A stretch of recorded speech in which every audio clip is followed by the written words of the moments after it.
Bonjour à tous, j'espère que vous allez bien. On se retrouve aujourd'hui pour une toute nouvelle vidéo qui sera le premier bilan culturel du printemps, le bilan culturel du mois de mars plus exactement. J'ai 7 films à vous présenter, 3 livres, alors sans plus tarder commençons par le premier long métrage qui est un rattrapage pour le coup d'un film sorti au mois de janvier, le 24 janvier plus exactement.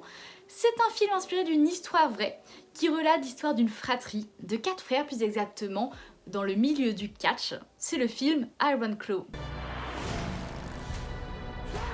We survived this before, we can do it again. Feel that?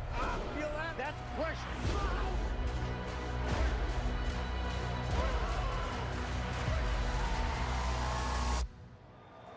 Is there a problem? No, sir. Iron Claw dépeint le destin de la famille Von Erich, des 4 frères Von Erich plus précisément, des légendes du milieu du catch dans les années 80, et une famille qui a connu un certain nombre de tragédies. J'aime beaucoup le flashback du début qui dépeint les parents dans une scène en noir et blanc, dans la voiture, avec 2 enfants et la mère qui est enceinte, parce que c'est une scène qui resitue le milieu social. L'introduction de façon générale, les 10 premières minutes, pose à merveille le contexte à travers différents éléments que je vais vous présenter. La scène d'introduction, donc en noir et blanc, où on voit que le père et que la famille de façon générale a peu d'argent, qu'à la base il gagne sa vie grâce au catch et que c'est uniquement un moyen de vivre, de manger tout simplement.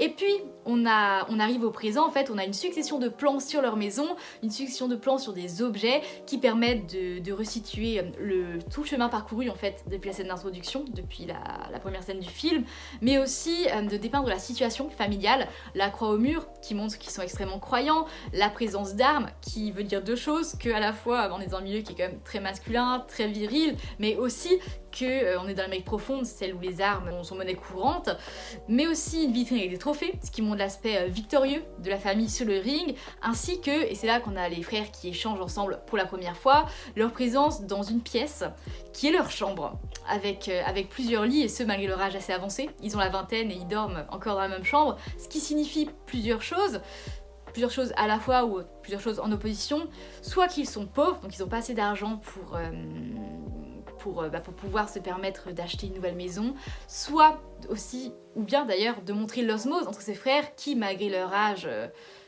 adulte, continuent de dormir dans la même chambre. Je ne vais pas dévoiler la nature des drames qui vont traverser cette famille, mais je tiens quand même à souligner la pudeur de la mise en scène, parce qu'elle colle en fait à la pudeur du récit.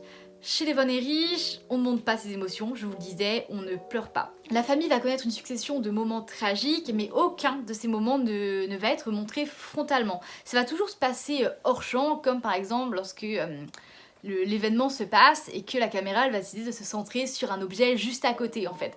On entend la scène etc, mais on n'y assiste pas. Ou bien on va avoir un fondu au noir juste avant que le drame ne se produise. On va parler d'un film sorti un mois plus tard, le 21 février, un film qui a fait sensation au dernier festival de Cannes.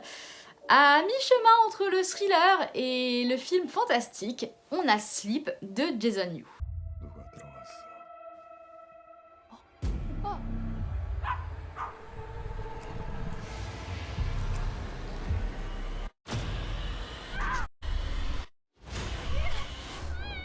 Sleep, c'est l'histoire d'un couple dont la femme est enceinte de leur premier enfant. Sauf que leur vie tranquille va être bouleversée lorsque le mari va devenir somnambule, sauf qu'il ne fait pas que marcher durant son sommeil, mais se transforme en quelqu'un d'autre. Sa femme, submergée par la peur qu'il fasse du mal à leur nouveau-né, ne trouve plus le sommeil. Si le mari, en voyant ça, conclut simplement à des troubles du sommeil, peut-être de la fatigue, de l'anxiété, etc., son épouse, elle, en est persuadée. C'est lié à du paranormal. C'est l'hypothèse qu'elle privilégie. Elle est par ailleurs moquée pour ça, pour ses croyances, d'autant que les rites ésotériques qu'elle va mettre en place au fur et à mesure du film semblent quand même plutôt en décalage avec le quotidien.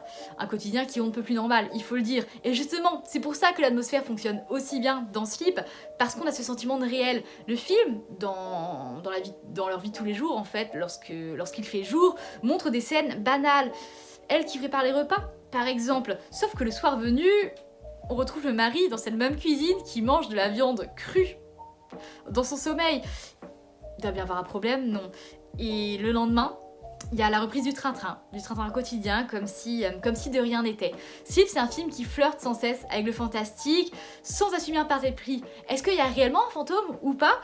Pour avoir la réponse, il faut attendre la fin du long métrage. On va parler d'un long métrage sorti le 13 mars, le premier film de Sean Price Williams, une réécriture d'Alice au Pays des Merveilles dans l'Amérique contemporaine, c'est The Sweet East. So like I'm gonna just like strike that. It's crazy is what it is. I'm just in like a shitty situation right now. I'm looking for this girl. And I don't really know what I'm gonna do. I'm getting out of here. You coming? Ce film, c'est l'histoire de Lillian, une jeune femme qui fugue durant un voyage scolaire. Au fil de ses rencontres, elle va découvrir l'Amérique contemporaine, que ça soit les fractures mentales, sociales, politiques, filmées un peu à la manière d'un conte de fées ou plutôt d'une variation d'Alice au Pays des Merveilles. Je vous le disais, le film s'inspire d'Alice au Pays des Merveilles puisque Lillian va passer de rencontre en rencontre, de personnages décalés à personnages décalés. Sauf que notre héroïne, elle ne croise pas de lapins ou des reines de cœur, mais des antifascistes, des réactionnaires, voire nazis. Il y a Mein Kampf quand même dans cette bibliothèque, des masculinistes. The Sweetest, c'est un miroir grossissant, voilà, qui montre l'Amérique à travers ses extrêmes. Il ne pose pas de jugement en fait, à l'instar de son héroïne. Ce que je veux dire, c'est que il observe simplement ces personnages, qu'ils soient nazis, qu'ils soient militants, que ça soit des réalisateurs bobos. Il ne pose pas de jugement, quelles que soient les convictions de ces personnes. Il cherche simplement à s'y intéresser. C'est d'ailleurs cette curiosité qui fait que notre héroïne, elle suit n'importe qui, y compris des personnages assez suspicieux. Pour autant, elle est toujours sauvée par le gong. Et en ça, The Sweetest a un caractère assez imprévisible parce qu'on va de surprise en surprise en fait. C'est difficile d'imaginer ce qui va se passer dans les 10 prochaines minutes. Autre film sorti le 13 mars, on va s'intéresser à un pan de cinéma que je n'ai jamais encore évoqué sur ma chaîne. Il s'agit du cinéma guinéen, à travers le long métrage Nommé de Sana Nanada.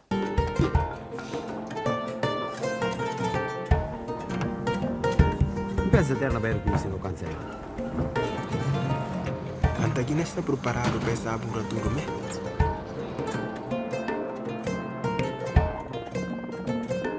Nous sommes en Guinée-Bissau en 1969 où une guerre violente oppose l'armée coloniale portugaise aux guérilleros du Parti africain pour l'indépendance de la Guinée. Nommé est un jeune homme qui va quitter son village et rejoindre le maquis. Après des années, il va rentrer en héros, mais la liesse laissera bientôt place à l'amertume et au cynisme. Il y a 50 ans, Sana Nanada participe à la guerre d'indépendance de Guinée.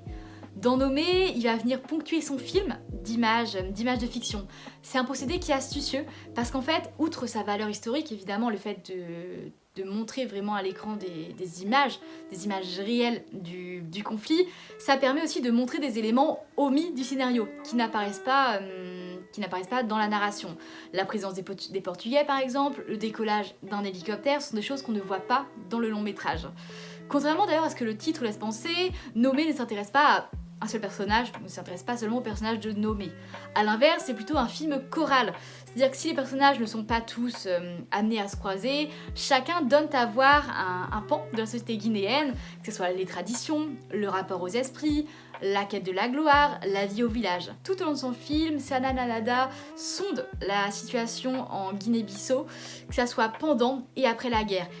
Le réalisateur va aussi bien évoquer les rêves de l'enfance, la ferveur de la rébellion, en passant par la déchéance des héros de la guerre. Je dois dire que j'étais aussi assez surprise par la bande originale, qui est marquée par la sonorité festive du bombolon, qui est un instrument traditionnel à percussion, qui casse, qui détonne avec le ton plus sombre du film. On va parler d'un long métrage francophone, sorti le 20 mars, mettant en scène Jeanne Balibar dans Laissez-moi de Maxime Rapaz. L'homme à la polaire? Il est accompagné. Et celui qui était si près de la fenêtre? Il repart demain matin. Très bien. Je vous remercie.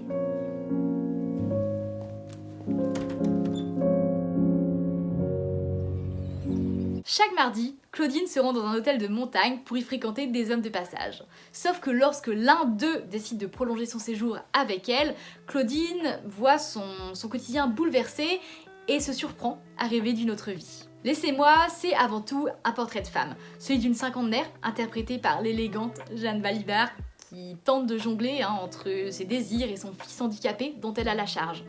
Dans ce rôle, elle crève l'écran. Derrière la caméra, Maxime Rapaz filme le corps vieillissant avec délicatesse, de manière presque poétique en fait, jusque dans sa nudité. De façon générale, Laissez-moi, c'est un long métrage qui est peu bavard. Quand les scènes ne sont pas silencieuses, elles sont accompagnées par une bande originale pleine de douceur. Le cadre aussi est idyllique, on est dans les étendues montagneuses de la Suisse, où on a des plans drone d'ailleurs qui immortalisent la solitude des personnages au beau milieu de la nature. Laissez-moi, c'est ce qu'on pourrait appeler une succession de scènes de vie dans lesquelles se développe au fur et à mesure une relation romantique. Prendre des transports, aller à l'hôtel, échanger avec un homme, faire l'amour avec lui, rentrer, récupérer son fils chez la voisine. Il y a une forme de routine qui s'installe pour le spectateur, ce qui contribue parfois aussi à un sentiment de longueur. On reste dans les longs métrages francophones avec une comédie d'Émilie Noblet. Premier film, cette réalisatrice, sorti le 20 mars. Un film qui met en scène une professeure qui n'hésite pas à tricher, qui n'hésite pas à encourager même la triche auprès de ses élèves. C'est la comédie Bis Repetita. C'est une secte ou quoi? Un quiz. Datif L'Oréal ou ablatif L'Oréal? Là, on a juste rien compris. On a compris qu'on était des grosses merdes. Tout ça parce que vous avez la flemme de nous faire cours. Bah tu dis n'importe quoi. C'est-à-dire, vous avez jamais fait quoi? On va tricher. C'est vous la prof et c'est vous qui nous dites de tricher, mais c'est immoral. Immoral. Ça va pas, non? Isma, wenite, hoc, pra, eclaressimum. On est vraiment obligé de faire genre qu'on comprend ce qu'il dit, là? Delphine, interprétée par Louise Bourgoin, est une professeure de latin désabusée.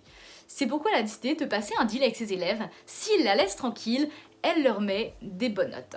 Sauf que ces bonnes notes vont attirer l'attention, puisque leur école, leur classe, va être sélectionnée pour participer à un concours de latin international qui a lieu à Naples. Autant vous dire que sur place, afin de conserver cette situation plutôt confortable, Delphine n'a pas d'autre choix. Il va falloir tricher. Il est vrai que l'idée de départ peut sembler assez bateau. On l'a vu et revu au cinéma, des élèves qui ne sont pas très doués en cours et qui, aidés par une professeure motivée, vont remporter tous les concours et vont exceller à l'école. Bis Repetita, c'est pas le cas, et c'est là que ce film se montre particulièrement frais. C'est que Delphine, elle s'en fiche. Elle, tout ce qu'elle veut, c'est rester dans son petit confort, faire d'autres choses, faire du shopping en ligne, pendant que ses élèves regardent Gladiator sur l'écran du vidéoprojecteur. D'autant que jusqu'au bout, le film ne valorisera jamais les efforts intellectuels, mais bel et bien la triche. Et ça donne lieu à des situations assez comiques, parce que cette professeure qui justement est mise en avant par l'académie, où tout le monde la récompense en lui disant « mais waouh, félicitations, bravo pour les résultats avec tes élèves », elle sait pertinemment que jamais ses élèves ne seront à la hauteur. Et d'un autre côté, c'est aussi justement une histoire de relation en fait. C'est un tout petit groupe d'élèves, ils sont moins de 10, ils sont une poignée, ça se compte sur les doigts des deux mains. Et pour autant, il y a une vraie fusion entre ces élèves et ces professeurs et leurs accompagnateurs, puisqu'ils ne seront pas seuls durant ce séjour. En effet, Rodolphe, le neveu de la directrice de l'école, se joint à eux. Rodolphe, il est interprété par Xavier Lacaille, que j'ai découvert personnellement dans ce film. Ça m'a donné énormément envie d'aller voir Parlement, juste pour retrouver son humour, son aspect hyperactif, etc. Ici, il est très attachant, parce que Rodolphe, c'est un passionné de latin, et il emmène, vous savez, toute cette petite troupe dans les ruines de Pompéi pour leur présenter un peu, etc. Essayer de rendre l'apprentissage ludique, l'apprentissage amusant, c'est la thèse qu'il défend. Et il faut dire que cette relation, justement, cette opposition entre Delphine, qui elle d'un côté est désabusée et s'en fiche totalement, et Rodolphe, qui lui à l'inverse est très investi, ça fait des étincelles. C'est vraiment le duo qui porte le film pour le coup et qui porte aussi la majorité, je trouve, du tempo comique. Dans cette vidéo, nous sommes passés par plein de registres différents. On a évoqué un film fantastique, on a évoqué un film dramatique, on a parlé de comédie, de romance, on a parlé de films de guerre également. Et là, nous allons parler d'un film historique, mais qui verse à plusieurs reprises vers le film d'horreur. C'est un film de Karim Aynouz, présenté au dernier festival de Cannes et sorti en France le 27 mars, mettant en scène Henri VIII et sa 6e et dernière épouse Catherine Parr dans le long métrage Le Jeu de la Reine.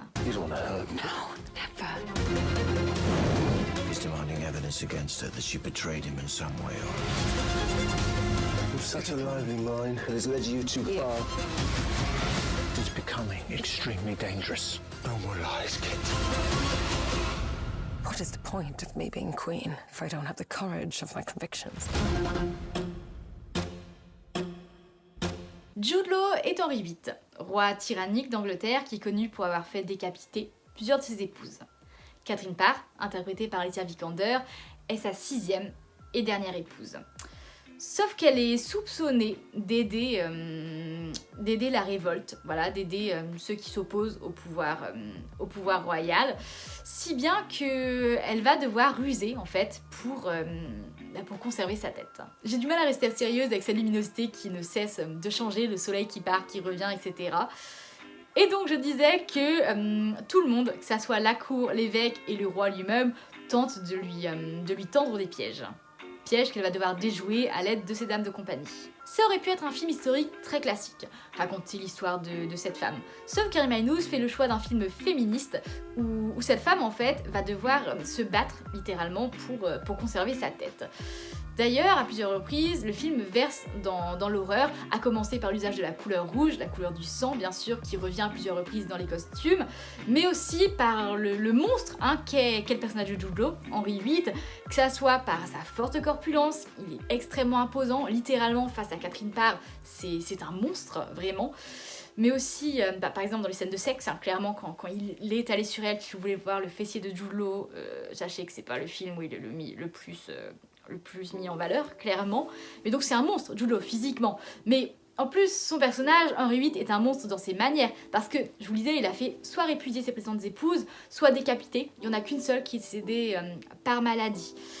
Et au moment en fait où on rencontre Henri VIII, il est blessé à la jambe. Il a une plaie purulente qui est en train de s'affecter en fait. Et qui le tue à petit feu. Et donc tout ce film en fait, c'est Catherine Parr qui va tenter de lui résister, qui va tenter de survivre, c'est vraiment un survival dans un château, avec elle qui est dans ce château, qui tente de ne pas commettre d'erreur en fait, qui pourrait lui donner justement une excuse à lui de la faire tuer, tout en attendant que lui meure, sauf que le roi Henri est extrêmement résistant. Et donc Catherine Parr va devoir se montrer très maligne, parce que si elle ne peut pas rivaliser avec lui physiquement, elle peut au moins le faire sur le plan de l'intelligence. Mention spéciale aussi pour l'utilisation de la lumière naturelle, qui est exceptionnelle notamment lorsqu'elle s'engouffre par les vitres et qu'elle éclaire la pièce du château.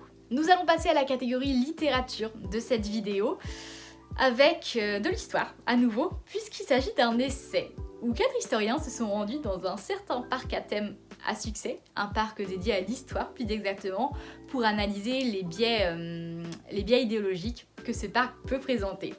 Il s'agit du livre Le Puy du Faux, enquête sur un parc qui déforme l'histoire, avec donc 4 historiens qui se sont rendus sur place, Pauline Ducret, Guillaume Lancereau, Florian Besson et Mathilde Larère.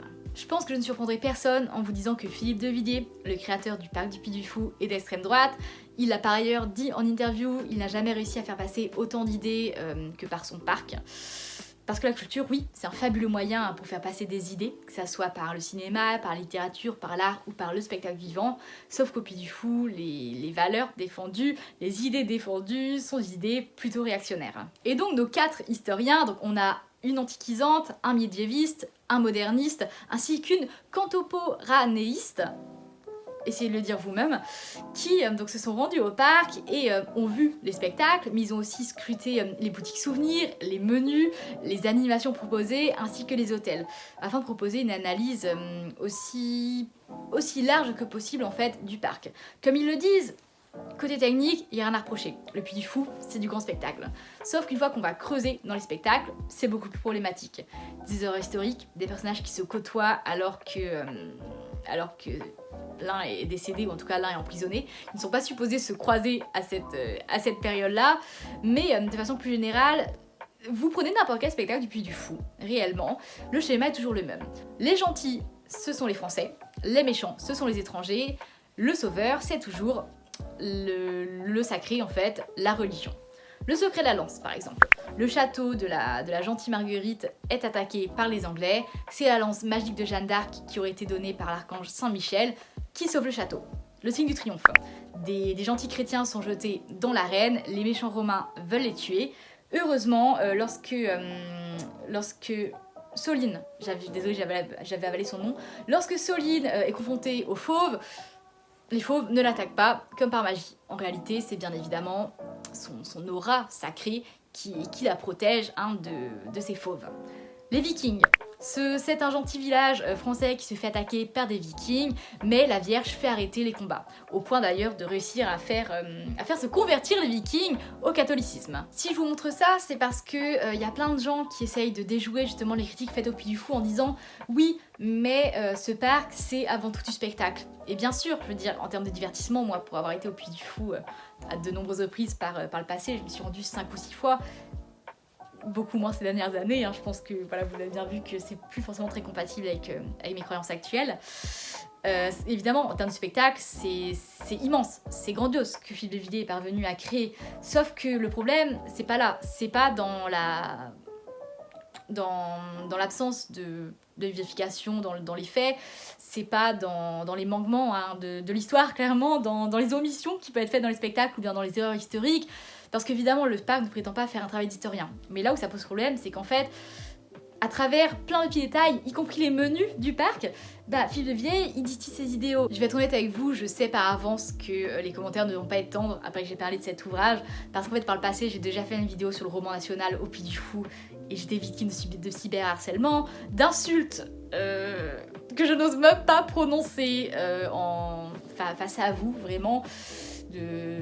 Ouais, c'était très virulent en fait, et ça prouve aussi à quel point, parce que les auteurs de cet ouvrage-là ont également été menacés de mort, ça prouve à quel point en fait venir appuyer là où ça fait mal du côté de l'extrême droite, ça dérange.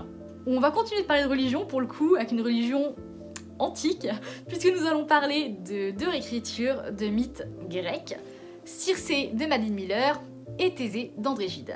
Circé, c'est la fille d'un dieu et d'une mortelle qui grandit parmi les divinités de l'Olympe. Sauf que son caractère là-bas détonne, elle ne se sent pas à sa place. Ses pères vont décider de l'exiler sur une île terrestre. Sauf que pour Circé, peut-être que cette punition en réalité est plutôt une chance. Parce que là-bas, elle peut choisir d'être qui elle veut. Une demi-déesse, bien évidemment, mais aussi une femme. Puissante, libre et amoureuse. Dans la précédente vidéo, je vous parlais du chant d'Achille que j'avais adoré, grand coup de cœur, donc qui relate la guerre de Troie à travers le point de vue de Patrocle et d'Achille. Cette fois, nous sommes du côté des dieux, c'est-à-dire qu'on suit leur style de vie, leur interaction, les commérages notamment qui sont extrêmement présents à l'Olympe, leurs caractéristiques aussi, le fait que les dieux saignent avec du sang doré, le temps qui s'écoule également, qui n'est pas le même en fait tant que les mortels, ce qui fait que parfois, et c'est peut-être l'un des reproches que j'ai à faire pour cet ouvrage-là, c'est que c'est compliqué de se repérer d'un point de vue chronologique, parce qu'en fait les dieux eux-mêmes n'ont pas cette perception-là du temps. On y croise des personnages célèbres, puisque le récit est composé de différents épisodes de la mythologie auxquels Circé a pris part. Elle a aidé son oncle Prométhée, par exemple, lorsqu'il était châtié après avoir aidé les hommes en leur donnant le feu. Sa sœur qui s'accouple avec le taureau divin, et donc Circé qui aide à mettre naissance, qui aide sa sœur à mettre bas. Cet enfant, qui n'est nul autre que le Minotaure, rien que ça. Sa relation avec Dédale également, un mortel habile de ses mains, qui a une soif de liberté en fait, qui va le pousser à coller des ailes avec de la cire, des ailes qu'il va donner à son fils, Icare. Icare qui va voler trop près du soleil, la cire fond et il tombe. Ça c'est pour les personnages qu'on va croiser. Il y a Ulysse également qu'on croise pendant une bonne partie du récit, mais il y en a d'autres qui sont beaucoup plus récurrents, comme Hélios, le dieu du soleil, ou bien encore Hermès, le messager des dieux, avec lequel Circé va entretenir une relation. J'aime beaucoup aussi la façon dont le roman dépeint la vision qu'ont les dieux de l'humanité.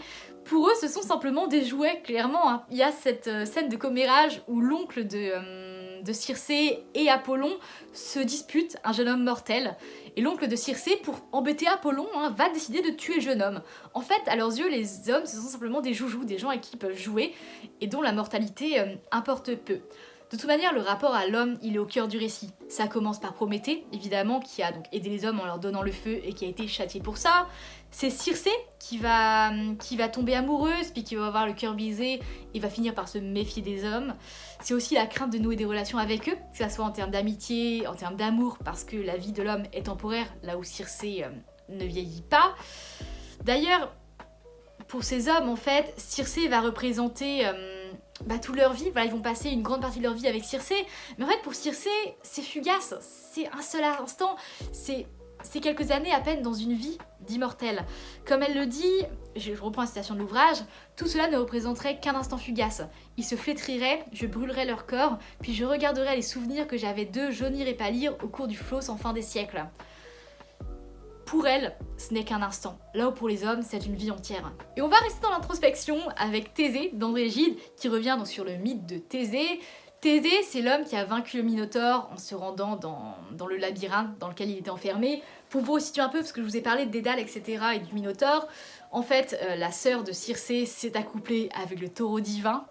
Voilà, cherchez pas à comprendre. Et donc, elle a mis au monde le Minotaure, sauf que le Minotaure qui a faim, qui a soif d'humain, Circé parvient à jeter un sort au Minotaure, ce qui fait que il est moins souvent affamé en fait. Il est affamé une fois par an, et donc des jeunes hommes sont envoyés sur place, dans le labyrinthe où le Minotaure est enfermé, afin de le tuer, mais en réalité c'est plutôt pour nourrir le Minotaure. Et donc l'un d'eux, c'est Thésée. Thésée est un beau jeune homme dont Ariane, la jeune Ariane, va tomber amoureuse. Et Ariane, pour aider Thésée, va lui donner un fil. Le fil d'Ariane. Vous voyez que c'est là que tous ces mythes en fait qu'on croise au quotidien font sens. Et c'est d'ailleurs pour ça que j'aime autant lire la mythologie grecque, parce que ce soit en termes d'art, en termes de littérature, en termes de culture générale, mais ce sont des mythes qu'on connaît tous. En tout cas, qu'on connaît tous de nom, et c'est formidable de pouvoir faire des liens entre les différentes histoires. Ariane, donc, il donne ce fil à Thésée, et grâce à ce fil, Thésée peut retrouver son chemin dans le labyrinthe. Cet ouvrage, c'est un livre d'introspection. C'est-à-dire qu'on est face à un Thésée âgé qui revient sur sa vie, qui explique que ses actions aussi sans toutefois chercher à se justifier. C'est le dernier ouvrage d'André Gide, en tout cas publié de son vivant. Il a mis 20 ans à l'écrire et c'est un peu considéré comme son œuvre testament parce qu'elle regroupe des thématiques propres et chères à André Gide, comme l'analyse de la personnalité humaine. Par exemple, les femmes qui sont tentatrices et Thésée qui succombe, c'est pas de sa faute, c'est toujours les femmes qui cherchent à le tenter. C'est quelque chose que j'ai déjà vu avec Lafcadio dans les Cartes du Vatican, que je vous présentais aussi dans le précédent bilan culturel. Ça va être tout pour cette vidéo, j'espère qu'elle vous a plu. N'hésitez pas à me mettre en commentaire vos dernières découvertes culturelles, ça m'intéresse. Et sur ce, je vous dis à la prochaine.